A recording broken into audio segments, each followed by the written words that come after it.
Hello, this is part 2 of Animation 101. I'm going to go over the more stuff in the graph editor, specifically tangents, arms that are around the keys, basically. These guys, little boogers right here, these are tangent arms. The different kind of tangents you can get. These guys up here, which is spline, clamp, linear, flat, and stepped, plateau. And then when I also talk about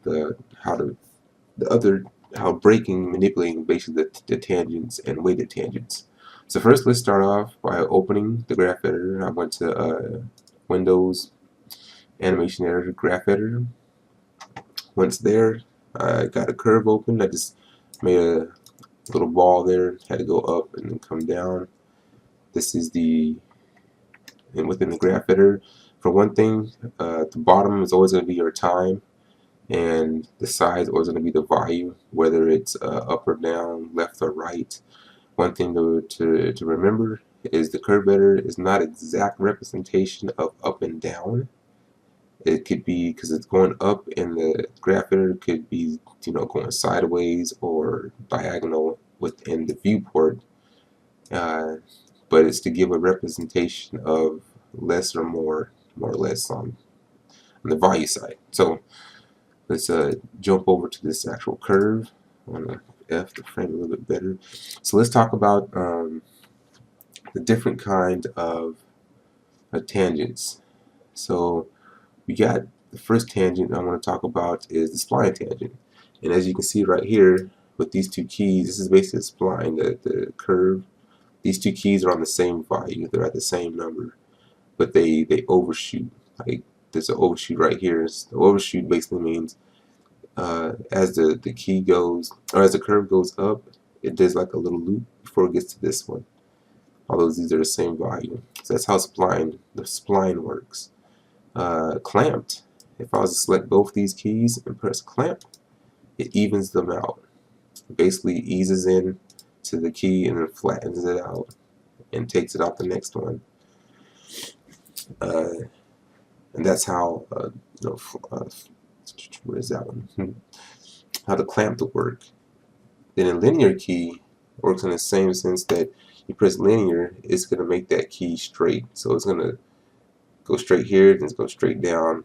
And whether you select the tangent arm, once the tangent arm and press it, it's going to do it straight. But if I select this tangent arm and press spline, it's going to make it curve. So you can these actually affect individual arms and the whole key as well. So with that, if I do this tangent here, which is the flat tangent, similar to the linear tangent, but the difference with the flat tangent is it's going to shoot flat all the way across. So now that tangent is flat as well, and you'll find out that a lot of these it feels like they're doing similar things, but as you try to manipulate your keys, you'll see you get more in depth of what they actually are doing, because the biggest difference between these two tangents, the angle and the flat, are that obviously one, if I do the angle, is this going to hit the next angle. So if I add another key, for instance this key right here, you see how the tangent's going, tangent's going basically in line with this curve. If I was to hit the flat, it evens out, it's flat. It's not hitting a sharp angle, it's just flat. It turned the whole key flat. So if I set another key out here, it's going to be a straight line to that key if it's the same value. But if I press the angle, it goes right back to that angle. And I'll explain how they are used here in a second. But let's go to step now. Step is a unique set of keys on all spline. And this is what happens like when you first start blocking your animation. What this is going to do is basically, if I step this key, it's going to take that value, flatten it out, and it's going to be flattened all the way until it hits this key that's up here, and then it's going to jump to that key. So within the timeline, it's going to stay the same value until it hits this key. So I want to put step. And that's what it looks like when you step. So if I was to step all these keys, it goes to a nice looking building. So let's go and look at Plateau, which is very similar to clamped, but you can see the difference. Selecting overall, selecting everything is like when I plateau, is basically straightening out everything. All the keys in and out are getting straightened out. Like these keys right here were flat, or now are flat, but with the clamped, is basically getting everything even with the curve. Some aspect. That's something more or less to play around with. Normally, I don't use these as much, but let's dive real quick into breaking up these tangents real quick here. So this is the tangent arms. You know, you can manipulate the curves in every which way by using these arms. Sometimes you want to make it an abrupt turn or an abrupt stop or whatever it may be, and you'll go up here, and if you want to break the tangent, you use a break tangent, click that, and it basically allows both of these tangents to be moved separately, independently from each other. But if you don't want that and you want these to come back and unite again, you can press the Unify tangent, and that'll unify them. But as you can see, it unified it in this awkward shape. And if you don't want that, that's when you come back to one of these tangents, or one of the tangent things here, and straighten those out.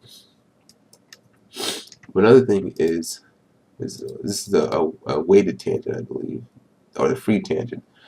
The way this works is you need to go into tangents, down to oops, wrong one, curves. Sorry, go down to curves, and go to weighted tangents. Now, weighted tangents are a different story. So weighted tangents work the same, almost look the same, but you notice at the very end, the little circles are a little bit bigger. What that means is now I can click this button, and it makes them a square. So with the other tangents, what I couldn't do, I couldn't expand them. I couldn't go in and out like this. But with weighted tangents, for example, this is, oh wait, they all go weighted. Once you make one weighted, they all go weighted. But the other tangents, this is not a free tangent. This is still a confined tangent. So I can only manipulate it. I can't stretch it out. But with the free tangent, I can stretch it out this way, get weird shapes with it. I normally use this tangent, weighted tangent, so I can get more freedom with it. But I wouldn't recommend it until you get a little familiar with using the curve editors and all the different tangents first. So that's a quick rundown of the tangents and things of that nature. Now I want to show you how it sort of affects, real briefly, how it affects the animation. So I'm just going to delete all that. Delete all these keys here too. Go to frame 14. My bouncing ball. Throw him up. So he's up here. Got my ease in, and he comes down. Ease. See how when he's coming down, it sort of almost slows down before it hits frame 30. That's because right here, the curve, or oops, actually it wasn't slowing down. It was going to constant speed. Now I'm going to move like this. Now, if I just play it, it'll go up and it'll come down, and it'll look like it's slowing down before it hits the ground. But if I wanted this to be an actual ball to hit the ground, this is where I can use my different methods of the tangents and stuff. So if I select this one tangent and I wanted the ball to sort of like come down hard and hit fast, I would move this tangent somewhat up this way. This is representing the time, and this is the value. So over time, this is going down, down, down, then abruptly, over a span of 2 frames, it goes down even faster. So it literally, it's almost taking a look, like this ball's almost taking an actual look of this frame, the way it's going. See how fast it goes down? And that's because the curves comes to almost an abrupt end right here. It doesn't curve into it, doesn't ease in. It just goes right in and it stops. And that's one way to get a better grasp and understanding of how the curves work. Alright, so this concludes part 2. Real short. We went over the splines, the clamp, linear, flat stepped, and plateau. Oh, one thing I do want to show you. I want to show you what the step looks like real quick, so that you can get an idea of what it looks like.